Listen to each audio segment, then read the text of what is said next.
بسم الله الرحمن الرحيم.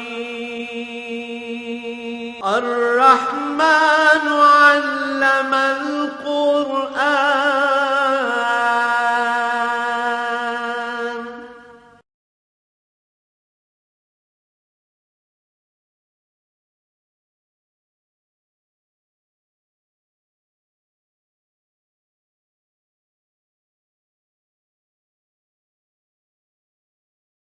الحمد لله رب العالمين، والصلاة والسلام على حبيبه محمد وآله وصحبه أجمعين.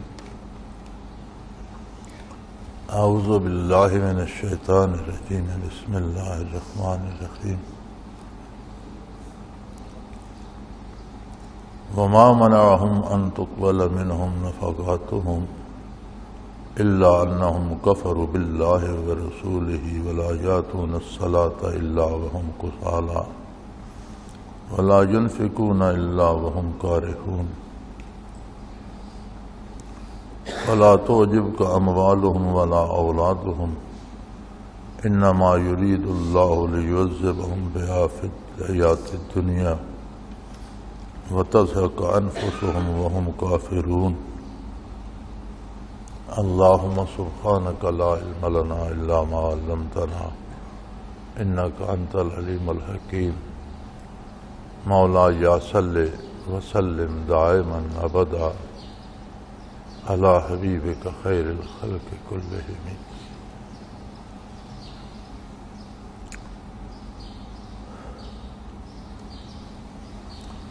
منافقین کا ذکر چل رہا ہے سورہ توبہ میں.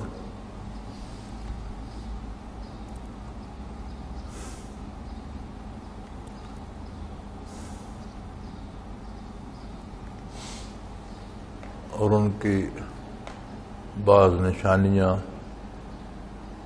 اعمال و کردار، عقائد و نظریات اور اس پر مرتب ہونے والے نتائج ارشاد فرمائے جا رہے ہیں. فرمایا انہیں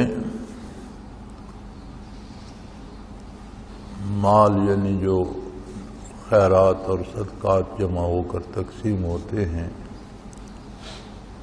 یہ منافقین اسے لینا اپنی شان کے خلاف سمجھتے ہیں.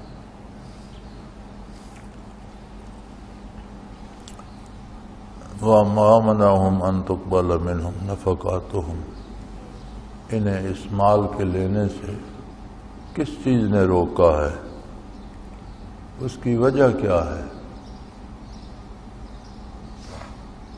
انسان اپنے آپ کو بہت بڑا سمجھتا ہے، اور یہ ایک ایسی عجیب انسانی فطرت ہے کہ جو شاہ سے لے کر گدھا تک سب میں موجود ہے. آپ نے تجربہ کر کے دیکھا ہوگا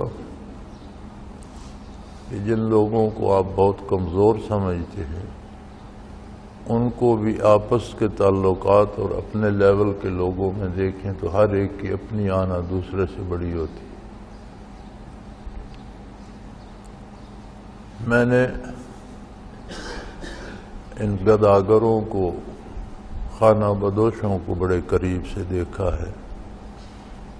میں سمجھتا تھا کہ یہ لوگ تو بے فکرے قسم کے لوگ ہیں، انہیں کوئی غم نہیں ہے،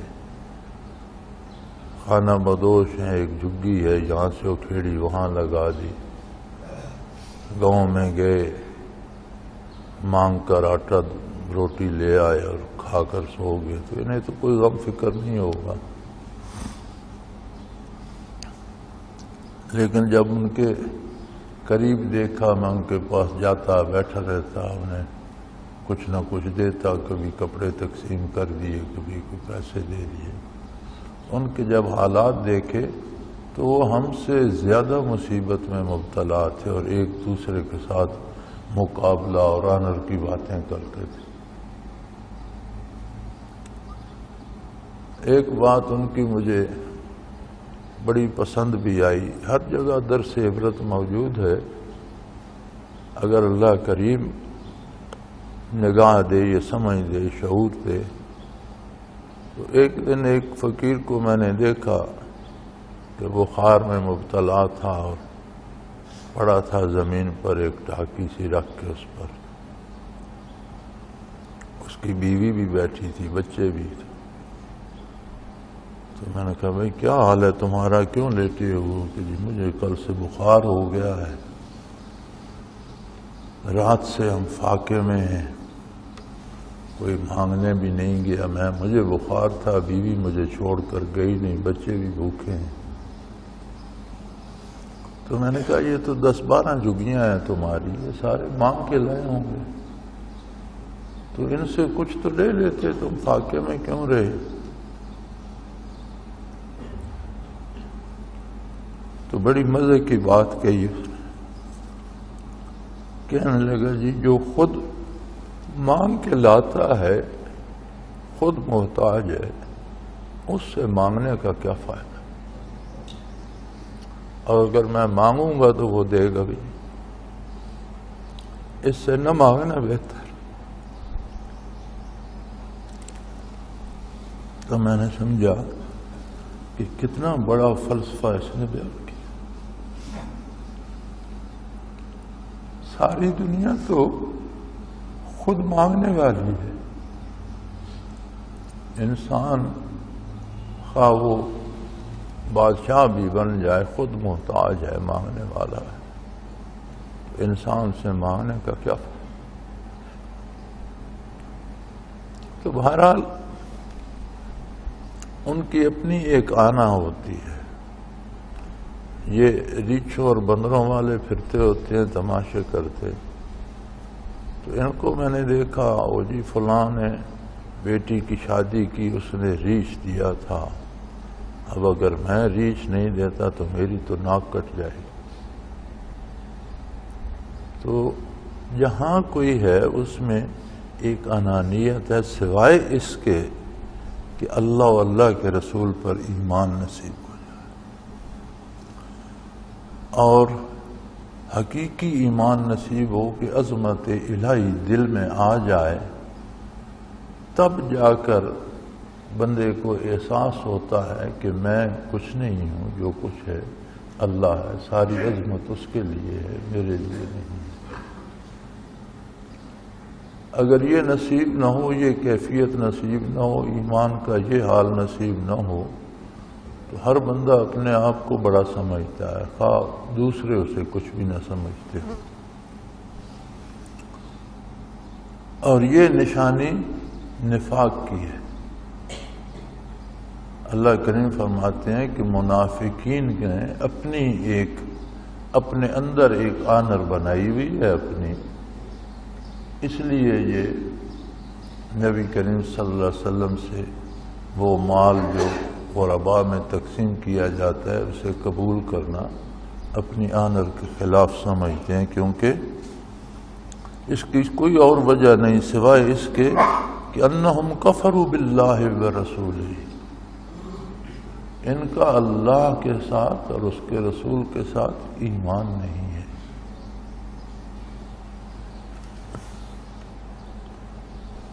العزت للہ ولرسولہ وللمؤمنین، عزت اللہ کے لیے ہے، اللہ کے رسول صلی اللہ علیہ وسلم کے لیے ہے اور اللہ کے ایماندار بندوں کے لیے. تو اللہ کی ایماندار بندوں میں عزت ہوتی ہے، انانیت نہیں. یہ دو مختلف چیزیں ہیں. کسی کا محترم ہونا اس کے اخلاق و کردار کی دلیل ہوتا ہے، اس کا اخلاق اچھا ہوتا ہے، اس کا کردار سنت کے تابع ہوتا ہے اور وہ اسے عزت دیتا ہے. ایک ہوتی ہے اپنی بنائی ہوئی عزت، اپنے اندر سوچ رکھا ہوتا ہے، یہ منافقت کی دلیل ہے. فرمایا ان کا تو یہ حال ہے، وَلَا يَأْتُونَ الصَّلَاةَ إِلَّا وَهُمْ كُسَالَىٰ، یہ تو اللہ کی عبادت بھی اگر کرتے ہیں تو بہت بے دلی سے کرتے ہیں، سستی سے کرتے ہیں۔ یہاں سستی سے مراد جسمانی سستی نہیں ہے، ایمان کی کمزوری ہے۔ لوگوں کو دکھانے کے لیے تو شاید وہ دوسروں سے زیادہ بظاہر خشوع بناتے ہوں گے، لیکن ایمان و یقین میں جو کمزوری ہے اس کسالت کا ذکر فرمایا جا رہا ہے کہ یہ تو اللہ کی عبادت بھی اگر کرتے ہیں تو سستی، کمزوری اور بے دلی سے کرتے ہیں۔ وَلَا يُنْفِقُونَ إِلَّا وَهُمْ كَارِهُونَ، اللہ کی راہ میں خرچ بھی کرتے ہیں تو دل سے پسند نہیں کرتے، لوگوں کو دکھانے کے لیے، نمائش کے لیے خرچ کرتے ہیں، دل نہیں چاہ رہا ہوتا ان کا، دل سے پسند نہیں کرتے کہ ہم اپنا مال کسی کو کیوں دیں، لیکن معاشرے میں بھرم قائم کرنے کے لیے اور لوگوں کو دکھانے کے لیے خرچ تو کرتے ہیں، لیکن بڑی ناگواری کے ساتھ۔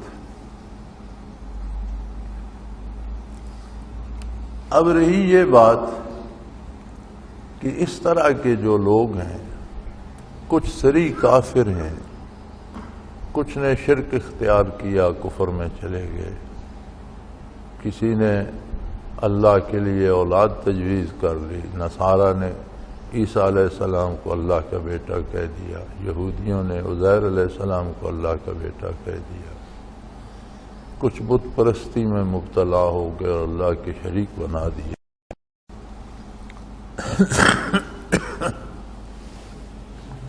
اتنے بڑے جرائم کے باوجود ان کے پاس مال و دولت بھی ہے، اولاد بھی ہے، دنیا میں تو یہی نعمتیں ہوتی ہیں۔ تو فرمایا ہے مخاطب، تجھے ان کے مال و دولت اور ان کی اولاد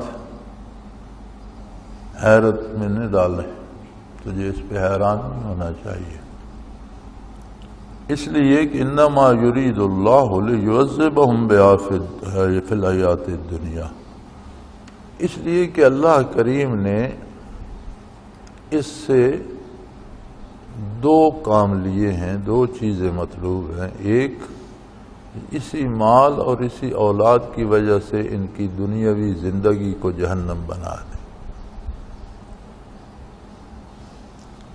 مال جائز و ناجائز ذرائع سے کماتے ہیں اور ساری عمر دھڑکا لگا رہتا ہے کہ ادھر سے نہ پکڑے جائے، وہاں سے نہ پکڑے جائے، وہ نہ کوئی پوچھ لے، کہیں سے یہ نہ ہو جائے، کہیں سے وہ نہ ہو جائے۔ وہ جو ایک مالدار ہونے کی آسائش یا دل میں خوشی ہوتی ہے وہ انہیں نصیب نہیں ہوتی، چونکہ ان کے ذرائع حرام ہوتے ہیں، ناجائز ہوتے ہیں، لوٹ کھسوٹ ہوتی ہے، تو وہ مال بھی ان کے لیے عذاب جاں بنا رہتا ہے اور اولاد ہمیشہ ان کی نافرمان ہوتی ہے، جو دنیاوی زندگی میں ان کے لیے عذاب سے کم نہیں ہوتی۔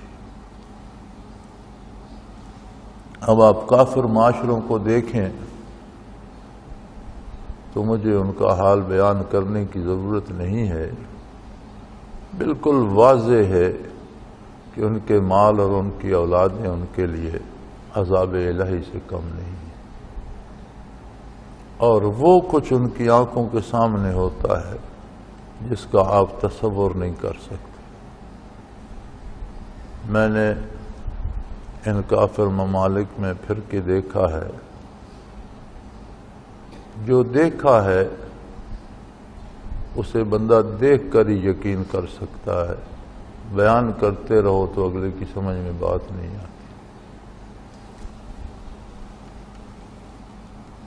تو فرمایا اللہ جل شانہ چاہتے ہیں، اللہ کو یہ منظور ہے کہ ان کو دنیا کی زندگی میں اسی مال اور اولاد کے ذریعے عذاب دے اور ان کو اسی حال میں مبتلا رکھے حتیٰ کہ ان کی جان نکل جائے اور یہ کفری میں مبتلا ہو۔ خطا اور گناہ کی حدود ہوتی ہے، اگر وہ حد بندہ عبور کر جائے تو پھر توبہ کی توفیق بھی سلب ہو جاتی ہے، پھر وہ کفر پر ہی مرتا ہے۔ نبی کریم صلی اللہ علیہ وسلم کا ارشاد ہے کہ گناہ دل پر ایک سیاہ نقطہ پیدا کرتا ہے جو صرف خلوص کے ساتھ توبہ سے دھویا جا سکتا ہے۔ اگر توبہ نصیب نہیں ہوتی پھر گناہ کرتا ہے تو ایک نقطہ اور بڑھ جاتا ہے، مسلسل گناہ کرتا رہتا ہے تو ایک وقت آتا ہے کہ سارا قلب سیاہ ہو جاتا ہے۔ جب سارا قلب سیاہ ہو جائے تو پھر اس پر اللہ کی طرف سے مہر کر دی جاتی ہے، ختم اللہ علی قلوبہم، پھر ان کے دلوں پر مہر کر دی جاتی ہے، پھر انہیں توبہ نصیب نہیں ہوتی، پھر اسی میں غرق ہو کر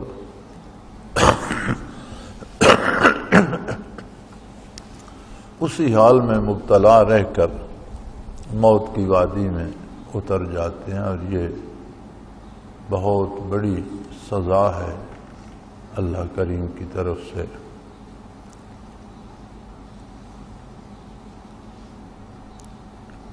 ہمیں دیکھنا یہ چاہیے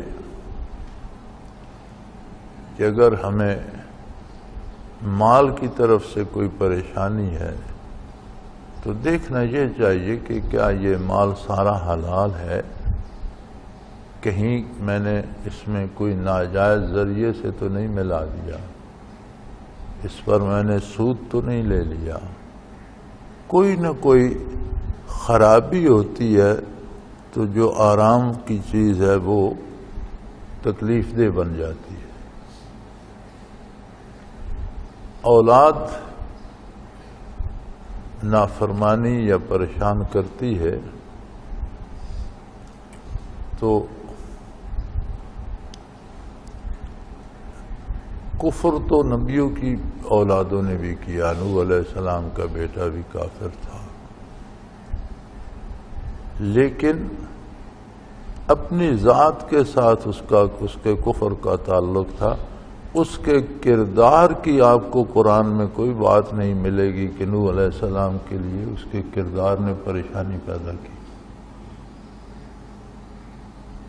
بڑے بڑے اہل اللہ کے بیٹے نافرمان ہو جاتے ہیں، لیکن ایک بڑی عجیب بات ہے کہ ان کے کردار کی وجہ سے والد کو پریشانی نہیں آتی۔ عقیدے میں فساد آ جاتا ہے، عقیدے کا فساد کردار کے فساد کا سبب بن جاتا ہے، لیکن اس کے باوجود جو اللہ کے بندے ہیں ان کی اولاد نافرمان بھی ہو جائے تو ان کے فیوزات و برکات سے محروم ہو جاتی ہے، خود تکلیف میں مبتلا ہوتی ہے، اس کا اپنا انجام برا ہوتا ہے، لیکن زندگی بھر کوئی ایسا کام ان سے نہیں ہوتا جو والد کے لیے پریشانی کا سبب بنے، اور یہ من جانب اللہ ہوتا ہے۔ اللہ کریم اپنے بندوں کو ایسی پریشانیوں سے محفوظ رکھتے ہیں۔ تو کفار کے لیے تو خود اللہ کریم نے فرمایا کہ مال اور اولاد انہیں میں دیتا ہی اس لیے ہو کہ ان کی دنیا کی زندگی کو بھی یہ جہنم بنا دیں اور یہ دنیا میں بھی تڑپتے رہیں اور اسی حال میں کفر میں ان کی جان قبض ہو جائے۔ پھر فرمایا عجیب بات ہے، اللہ کے ساتھ خلوص نہیں ہے، اللہ کے رسول کے ساتھ خلوص نہیں ہے، لیکن چاہتے یہ ہیں کہ لوگ ہمیں بڑا پارساں اور بڑا متقی سمجھیں۔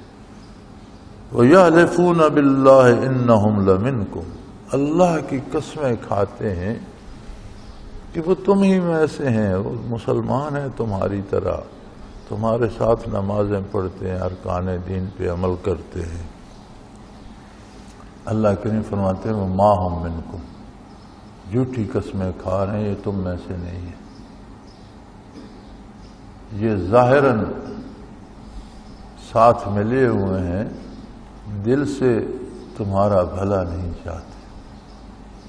من حیث القوم، ان کا ارادہ اسلام کو گرانے کا ہوتا ہے، اسلام کا اور مسلمانوں کا نقصان کرنے کا ہوتا ہے، اسلام کو بدنام کرنے کی کوشش کرتے ہیں اور بظاہر حمایتی بنتے ہیں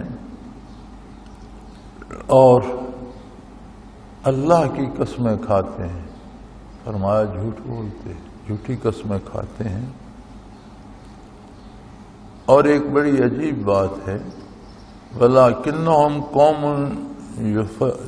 يَفْرَقُونَ، ایک عجیب بات ہے کہ جو اللہ کے رسول سے وفا نہیں کرتا وہ کسی سے بھی وفا نہیں کرتا، یہ آپس میں بھی ایک دوسرے کے ساتھ وفا نہیں کرتے، یہ الگ الگ ہے، یفرقون، الگ الگ ہیں، اور ڈرپوک لوگ ہیں، جرأت مند نہیں ہیں،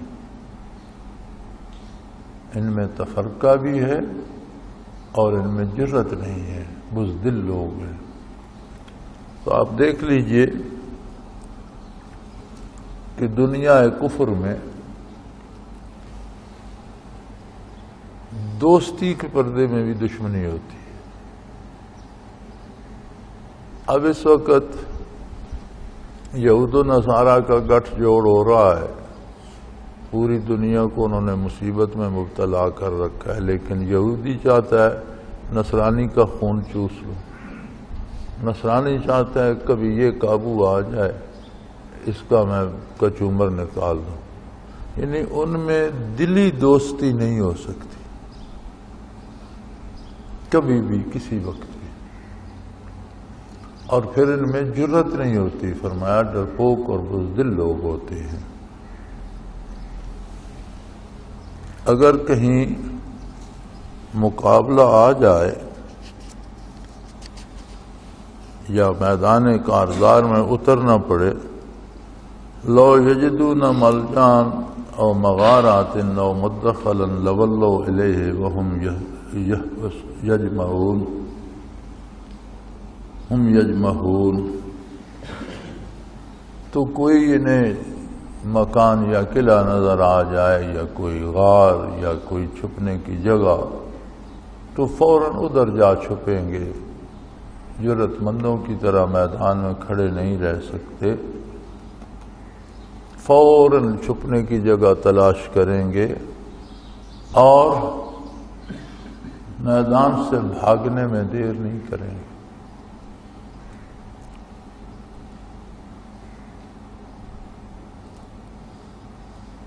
یعنی کفر میں جرأت، دلیری اور عزم یہ نہیں ہو سکتے،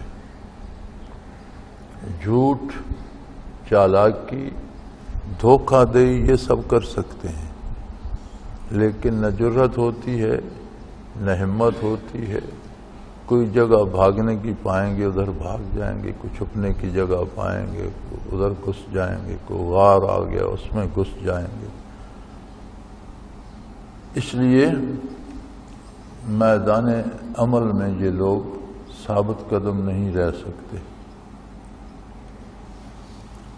تو یہ ساری انسانی اعلیٰ اوصاف جو ہیں، اعلیٰ صفات جو ہیں انسانیت کی، ان کا تعلق ایمان اور خلوص سے ہے۔ جتنا کسی کا اللہ کریم کے ساتھ ایمان ہوگا، رسول اللہ صلی اللہ علیہ وسلم پر ایمان ہوگا، جتنا اس کا یقین محکم ہوگا، اتنی اسے توفیق عمل بھی نصیب ہوگی، اتنا اس کے عمل میں بھی خلوص ہوگا، اور دنیا کی زندگی بھی اس کی آرام سے بسر ہوگی. دکھ اور سکھ، صحت اور بیماری یہ نظام قدرت کا حصہ ہے. درختوں پہ بہار بھی آتی ہے، پتجھڑ بھی آتی ہے، سبزہ پھوٹتا بھی ہے، خشک بھی ہو جاتا ہے، کھیتیاں لہلہاتی بھی ہیں، کٹ بھی جاتی ہیں. نظام قدرت ہے. لیکن ایمان ہو تو ہر حال میں سکون رہتا ہے. مصیبت بھی آئے تو وہ دکھ نہیں دیتی، سکون دیتی ہے اور اللہ پر اعتماد کو بڑھاتی ہے. اور ایمان نہ ہو تو دنیا کی آسائشیں بھی دکھ دیتی ہیں، پریشان کرتی ہیں، مصیبت بن جاتی ہیں. ایمان و یقین صفائے قلب سے نصیب ہوتا ہے. جب تک دل میں اللہ کی یاد نہ بس جائے، جب تک قلب انسانی متوجہ الی اللہ نہ ہو جائے، جب تک قلب دنیاوی نفع و نقصان سے اوپر ہو کر اللہ کی رضا و نارضا، اللہ کے حبیب صلی اللہ علیہ وسلم کی پسند و ناپسند پہ نہ آ جائے، تب تک ایمان کی لذت نصیب نہیں ہوتی. اسی لیے اہل اللہ قلب پر بہت محنت کرتے ہیں،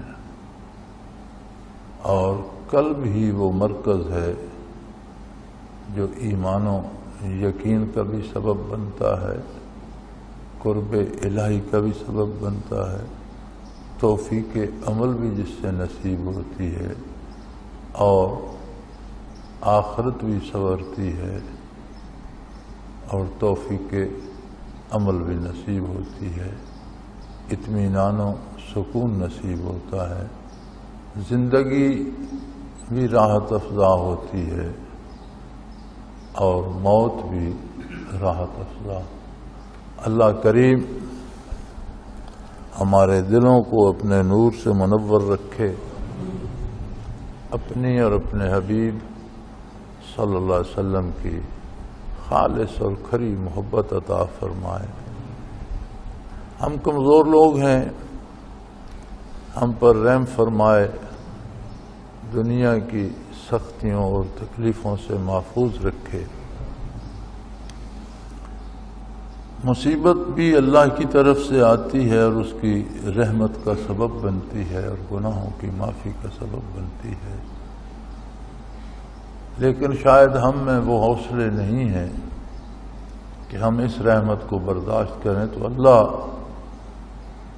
اس سے بچا کر اپنی وہ رحمت عطا کر دے جس میں صحت و عافیت ہو، آسانی ہو. دونوں طرح کی رحمت ہے اس کی، اور وہ قادر ہے. اللہ کریم سے دعا کرنی چاہیے کہ نیک اولاد اور حلال رزق عطا فرمائے، دنیا میں ایمان سے سکون و عافیت سے رہنا نصیب فرمائے. موت آنی ہے ایک دن، دنیا رہنے کی جگہ نہیں ہے، لیکن اللہ کرے ایمان پر سکون کے ساتھ آئے اور آخرت میں بھی عزت نصیب ہو، تو انسان اپنی منزل کو پا گیا. بلکہ اللہ کریم فرماتے ہیں کہ من زحزح عن النار وادخل الجنۃ فقد فاز. جو دوزخ سے بچ گیا اور جنت میں چلا گیا، وہ کامیاب ہو گیا، جیت گیا. تو کامیابی کے پیچھے دنیا میں ساری زندگی ہم بھاگتے رہتے ہیں،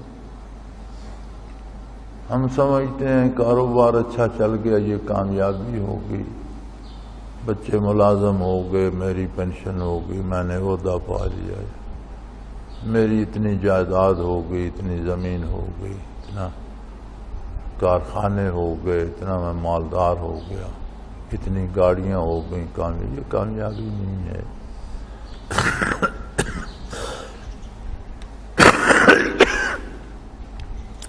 ہاں اللہ کریم کی عطا ہے کہ وہ جائز اور حلال ذرائع سے دے تو یہ اس کا بڑا کرم ہے۔ دیکھیں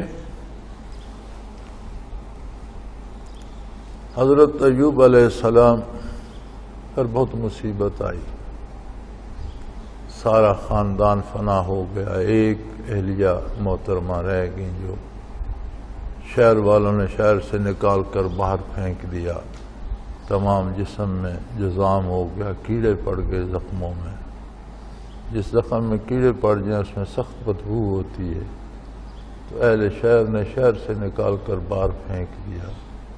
اہلیہ محترمہ گھروں میں مزدوری کر کے کچھ لاتی اور انہیں کھلاتی، تو بالآخر اللہ نے ان کی دعا قبول فرمائی، درست بھی ہو گئے۔ فرمایا آتینا اہلہ و مثلہ، یعنی جو اتنا پہلے ان کا خاندان اور مال و دولت تھا اس سے 2 گنا ہم نے انہیں دے دیا، صحت بھی عطا کر دی۔ اس ساری تکلیف کے بعد جب اللہ کریم ان کی تعریف فرماتے ہیں انہ اواب، وہ میرا بڑا پرخلوص اور رجوع کرنے والا بندہ۔ دوسری طرف قرآن کریم میں سلیمان علیہ السلام کا ذکر ملتا ہے۔ اللہ فرماتے ہیں میں نے انہیں ہوا پر بھی حکومت دی، وہ ان کا تخت اڑا کر لے جاتی تھی اور مہینوں کی مسافت صبح سے شام تک کر لیتی تھی۔ اب ان کے تخت پر کتنی مخلوق ہوتی تھی، پورا لاؤ لشکر ہوتا تھا، پورا شاہی فوج ہوتی تھی، پھر انسان، حیوان، درندے، پرندے، جنات، کتنا بڑا تخت ہوتا ہوگا یا کتنا بڑا، جسے ہوا آج کل یہ آپ کے ہوائی جہاز ہوا ہی اڑائے پھرتی ہے، ان کی ساری فلسفی صرف یہ ہے کہ ہوا اڑا لیتی ہے۔ پھر انہیں بے پناہ بڑی حکومت دی، انسانوں پر، جنوں پر، حیوانات پر، چرند پرند پر، ہر ایک کی بات سنتے سمجھتے، بے پناہ دولت دی، بڑے عجیب و غریب محلات انہوں نے بنائے جن کا ذکر قرآن کریم میں ملتا ہے۔ ایسی خوبصورت عمارتیں پھر آج تک دیکھنے میں نہیں آئیں۔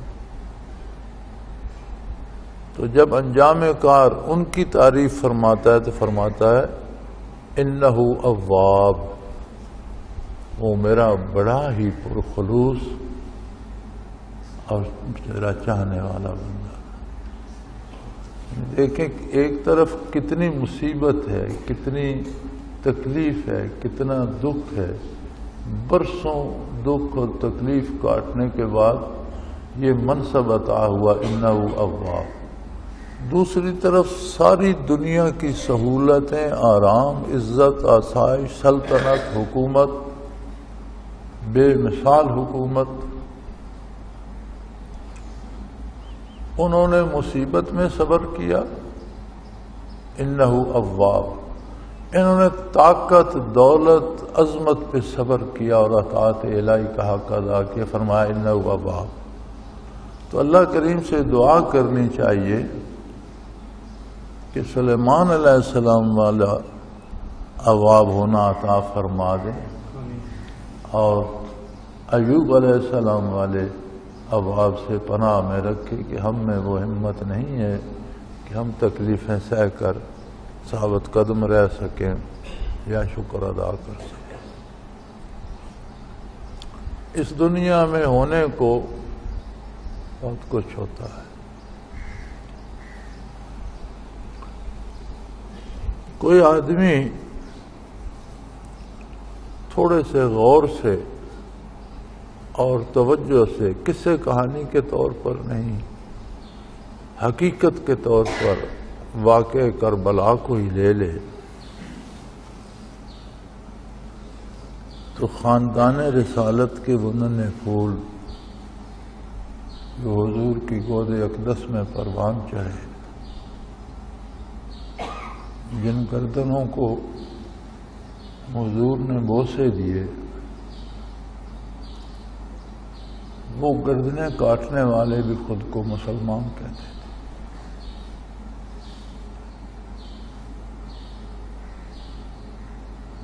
تو میں یہ سمجھتا ہوں کہ جو کچھ خانواد نبوی پہ بیتی، اس کے بعد دنیا میں کچھ بھی ہو جائے تو کوئی عجیب بات نہیں، یعنی کوئی بڑے سے بڑا ظلم بھی ہو جائے تو کوئی عجیب نہیں لگتا مجھے کہ اس کے مقابلے میں وہ کچھ بھی نہیں ہے۔ لیکن دیکھنا یہ ہے کہ دونوں فریقوں کا انجام کیا ہے۔ عند اللہ جو ہوتا ہے یہ دنیا آخرت کا پرتو ہے، اس کی جھلک یہاں نظر آتی رہتی ہے۔ ان کا نام آج بھی عزت و احترام کا ضامن ہے، اور بظاہر فتح کے جشن منانے والے اور گلے کاٹنے والے آج بھی ساری دنیا کی نفرت کا نشانہ بنے۔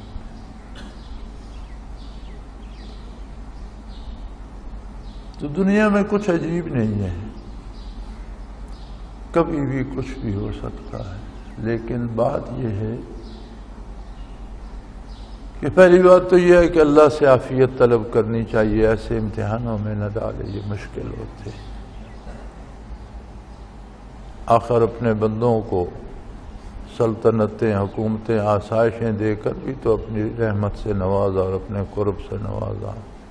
ہم تو بہت کمزور ہیں، ہمیں مصیبتوں سے بچائے اور رحمت کا دوسرا طریقہ جو ہے آرام اور نعمت بھی دے اور رحم بھی فرمائے۔ تمنا یہی ہونی چاہیے، مانگنا چاہیے اللہ کریم سے۔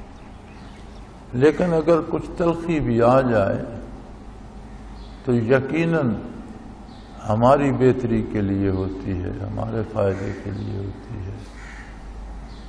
نبی کریم صلی اللہ علیہ وسلم کا ارشاد ہے، اس کا مفہوم یہ ہے کہ مومن کو بخار بھی آ جائے تو اس کے گناہ اس طرح جھڑتے ہیں جس طرح پت جھڑ میں درخت کے پتے جھڑتے ہیں، تو بہت سی خطائیں معاف ہونے کا سبب بن جاتی ہے۔ صحت و بیماری بھی،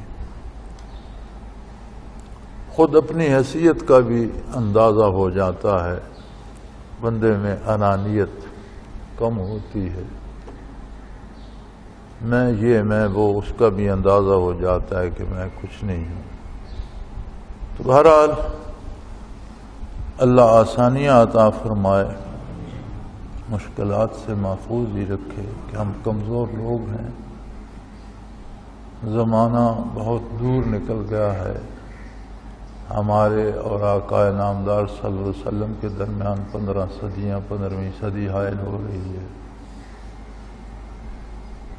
زمانہ دوریاں بڑھا دیتا ہے، رشتے کمزور کر دیتا ہے، محبتیں کم پڑنے لگتی ہیں۔ اللہ کی عطا ہے کہ کسی کو اتنی ہمت دے کہ وہ صدیوں کا سینہ چیر کر بارگاہ رسالت سے اپنا رشتہ استوار رکھے۔ یہ بہت بڑی نعمت ہے اللہ کی۔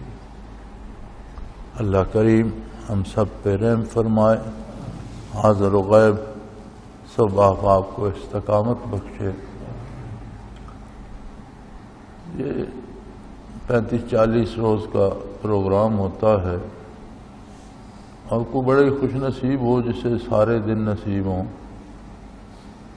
ہماری مصروفیات دنیاوی اور ہماری مجبوریاں ہمیں وقت کم دیتی ہیں، کسی کو 1 دن، کسی کو 5 دن، کسی کو 10 دن ملتے ہیں. 10 لمحے بھی ملیں تو انہیں پوری توجہ، پوری محنت اور پورے خلوص سے لگائیں. کوئی بھی لمحہ مقبولیت کا لمحہ ہو سکتا ہے. اللہ کریم کی رحمت سے ہمیشہ پر امید رہیں. درگہ ما درگہ نومیدی نیست، اس کی بارگاہ نا امیدی کی جگہ نہیں ہے. اللہ کریم آپ کے دلوں کو روشن فرمائے اور سب کو بارگاہ رسالت کی حاضری نصیب فرمائے. آخر دعوانا ان الحمدللہ رب العالمین. الحمدللہ الحمدللہ رب العالمین والصلاة والسلام علی حبیبی محمد. اللہم ربنا لا تقتلنا بغضبک ولا تهلكنا بعذابک واعف عنا قبل ذلك. اللہم ربنا لا تسلط علینا من لا یرحمنا.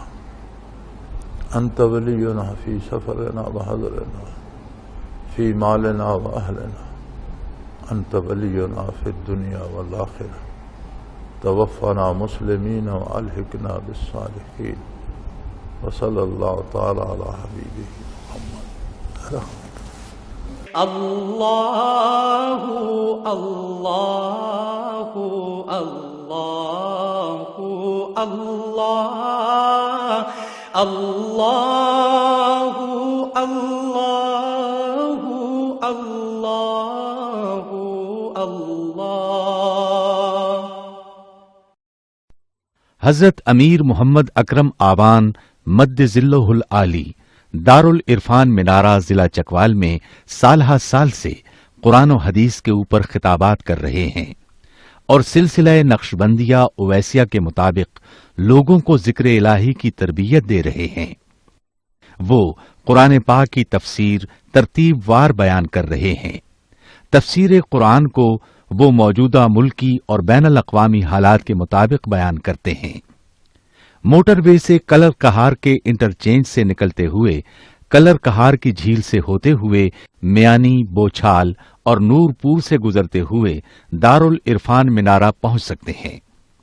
حضرت امیر محمد اکرم آوان نے بچیوں اور بچوں کی دینی اور دنیاوی تعلیم کے لیے سقارہ اکیڈمی کے نام سے ایک درسگاہ بھی قائم کی ہے، جس کا افتتاح ملک پاکستان کے صدر جنرل محمد ضیاء الحق نے اپنے دست مبارک سے کیا تھا.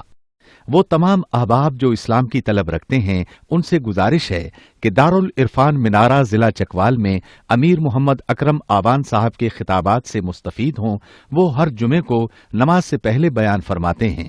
ہر ماہ کی پہلی اتوار کو ماہانہ اجتماع ہوتا ہے جس میں آپ خصوصی خطاب فرماتے ہیں اور پاکستان کے چاروں صوبوں سے احباب اس اجتماع میں شرکت کرتے ہیں.